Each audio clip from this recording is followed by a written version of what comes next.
Hello from the lake. I just got done with work for the day and I'm really excited because I'm doing an ultralight rod video. Haven't done one of these in a while, so today I'm going to be talking about the Yamaga Blue Current 3.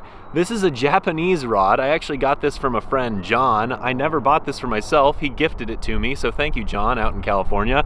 My friends, I've been using this rod for a while now, and I can tell you I really like it, and I'm excited to talk about it. So today, you know the drill. We're gonna fish with this rod, we're hopefully gonna catch fish with this rod, and then we're gonna talk about the things that I like, don't like, so on and so forth. And then at the end of the video, I'll wrap it up and talk about if this rod is good for you. So, without further ado, enough yipping and yapping. Let's start casting and blasting. So I'm using two 1/80th ounce mule jigs with Mule Minnow 1.2s, just a little double jig rig, and we're just gonna kind of twitch it around. If that doesn't work, I've got some other plans as well. I'm marking some suspended marks right underneath the kayak. I don't know what this is. Could be bait fish, could be bluegill. We will see. Oh yeah, those are bluegill. I'm already getting bites, so they're gonna be dinky bluegill, but I'll take it. All right. Oh, got him. What did I say? I'm on a school of dinky bluegill, but we're on the board. And honestly, this is probably a good testament to the sensitivity of this here blank right here, because I just caught about a 2-inch bluegill. I'm sitting on top of just a ridiculous school of tiny gills. So while I put those jigs down there for those dinky bluegill, why don't I go ahead and talk about the specs. So this is a 5'10" rod. It is, I believe, a fast action. It doesn't say on here. Rated for line 0.06 to 0.3, so that's a millimeters rating. It says 1 to 3 pound test, so that's kind of interesting. And then lure ratings, it says max 4.5 grams. So I don't know what the equivalent is in ounces, but essentially what I'm seeing is this is a true ultralight. The ratings are really built for a true ultralight angler, which I really appreciate. It's something that I would say the Japanese market does a better job with than the domestic market.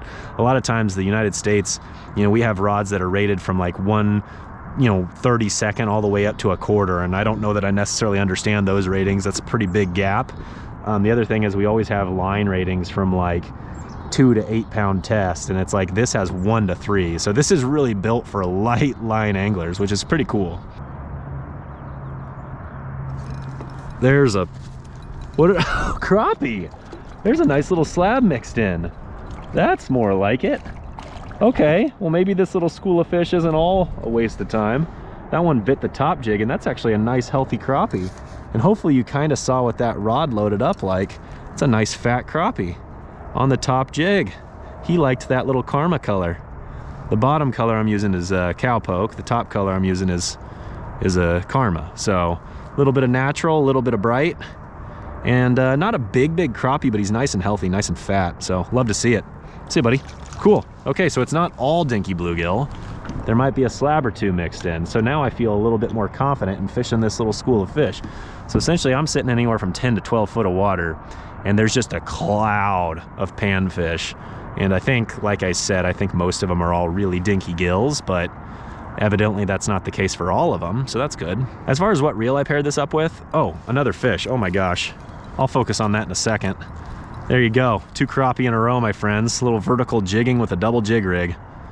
Not a big one, but it's a fish, and I certainly love me some crappie. The reel that I paired it up with is this Daiwa MXLT 1000. This is a Japanese reel, so I figured, you know, I've got a Japanese rod, let's pair it up with the Japanese reel. These were both gifts. I'm literally the luckiest guy ever, like, to have these as gifts. These are truly both wonderful pieces of equipment, and they're not necessarily cheap either. I don't know what the current rate is on this Blue Current, but my guess is this is probably over $150 rod. So with this size 1000 reel, it honestly balances really nice. And the other thing that I'm gonna say about this rod that I just cannot help but notice, the first thing I noticed when I picked this rod up is, wow, it is literally a feather. It is very lightweight, and I love that. And I mean, it's a 5'10" rod, so it's not necessarily long, but it's also not near as short as some ultralights. So at 5'10", being this light, this thing is slick, my friends. Well, somehow I managed to tangle up my lures really bad. Now that's a sign that I need to go ahead and retie. Okay, that took me way too long, but we are re-rigged.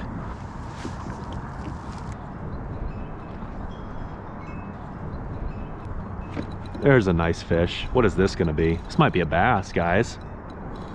Either that or a big slab, but I think, oh, head shakes. It's gonna be a bass. Oh man, oh man. Oh man, this is where you gotta rely on that drag. And you can hear the drag is humming.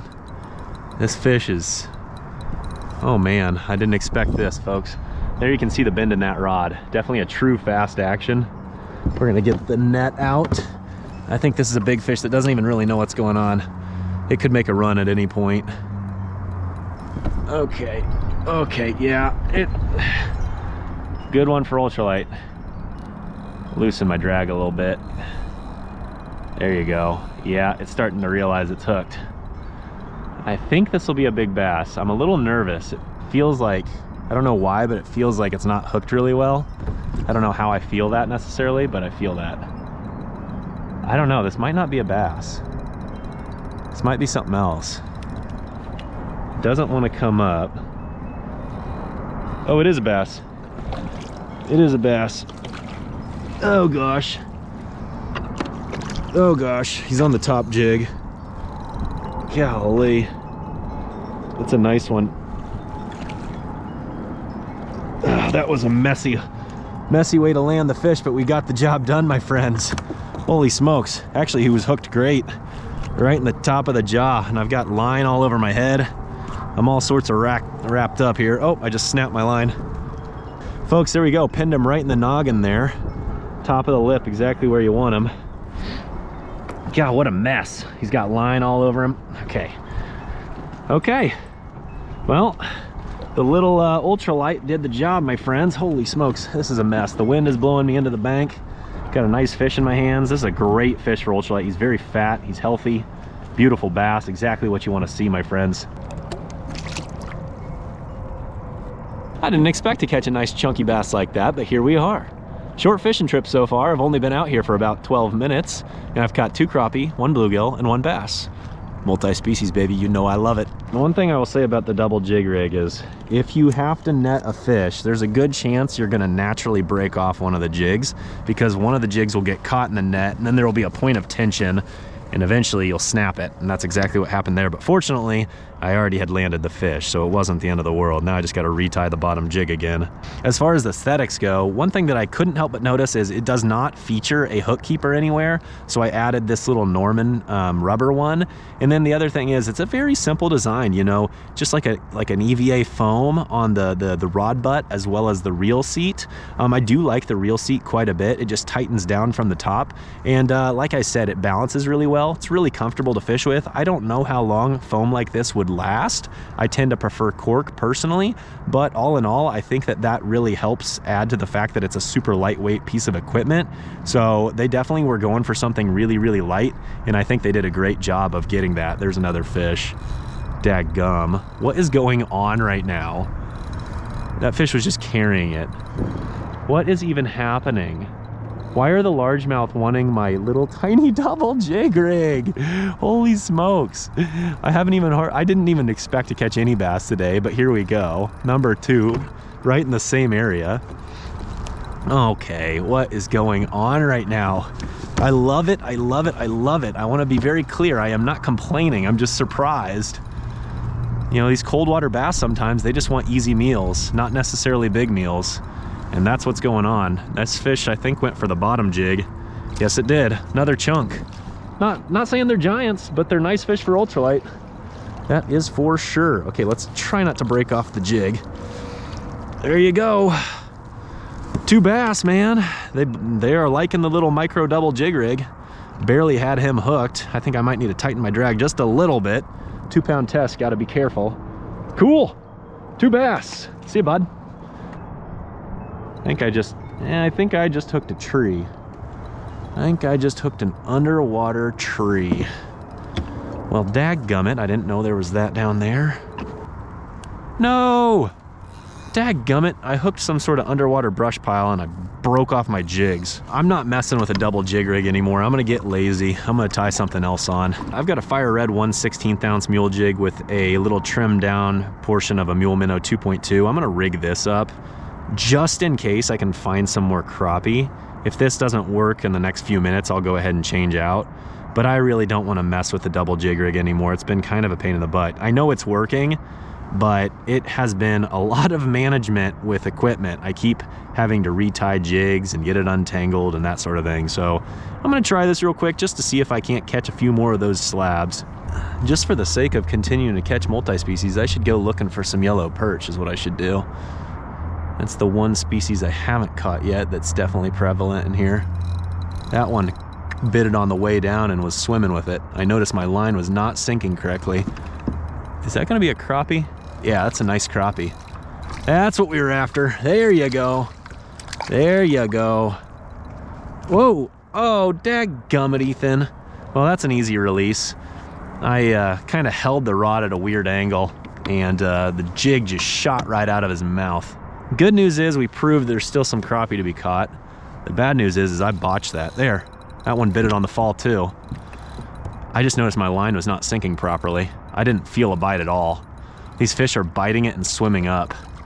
Okay, I should just honestly net this fish. It's just so much easier. There you go.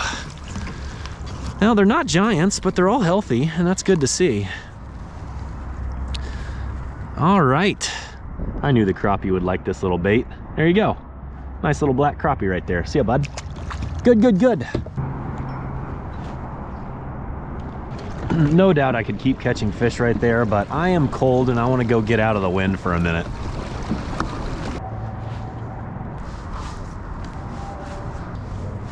So today's fishing trip was a short one, but it was definitely a good one. And before I go back to the windy area where I was catching fish, I decided I'm gonna go ahead and recap my thoughts on this here stick. All in all, the Yamaga Blanks Blue Current 3 is a really nice ultralight. I'm not entirely sure how much it goes for these days, but it's not necessarily cheap. You know, it really does check the box though on pretty much everything that I'd be looking for. 5'10" is kind of an interesting length, and I kind of like that because it gives you portability, but it still has enough length to where you can do just about anything with it. It obviously balances well, it's comfortable to fish with, and I think it's pretty sensitive. The couple things that I would potentially change would be the foam grip. The foam feels pretty cheap for a higher end rod. I think they could make that just a little bit nicer, and then I wish they put a hook keeper on it. I just don't understand when rods don't put hook keepers on them. I just feel like it's such an easy thing to do. Other than that though, really cool stick, and if it was a domestically available rod, I would probably recommend it more often, but because it's only available overseas, I just don't think of it as a top of mind option for most anglers. All in all though, cool stick. Let's get back to fishing for a few more minutes and hopefully catch a couple more slab crappie. Let's go. Another one, yes. Immediately we got back on some crappie. That's what I'm talking about. It's funny. Oh, it's yellow perch, and it's a nice one. Dadgum, I love to see it. Came back to the spot, and looky here, a nice healthy yellow perch. That's a beauty. You got yellow perch mixed in with bluegill, mixed in with crappie. All the panfish are just rolling together today, I suppose. Thank you, buddy. That was a nice little fight. See ya, bud. Oh, man. Got popped. Crappie. Hey-oh. I was about ready to reel it up, and this guy just came up and smacked it. That's what I like to see right there, boys. Kind of hooked him funny on the outside of the mouth, but he was clearly biting at it. Nice little crappie. Beautiful fish. Beautiful specimen, my friends. All right, see ya, buddy. Thank you for the fight. There's another one. That was such a light bite. It's a little yellow perch. There you go. There you go. These yellow perch's colors, they're so defined right now. And I don't, look at that. He won't let go. Look at that. Just a beautiful fish. Not a very big one, but pretty fish.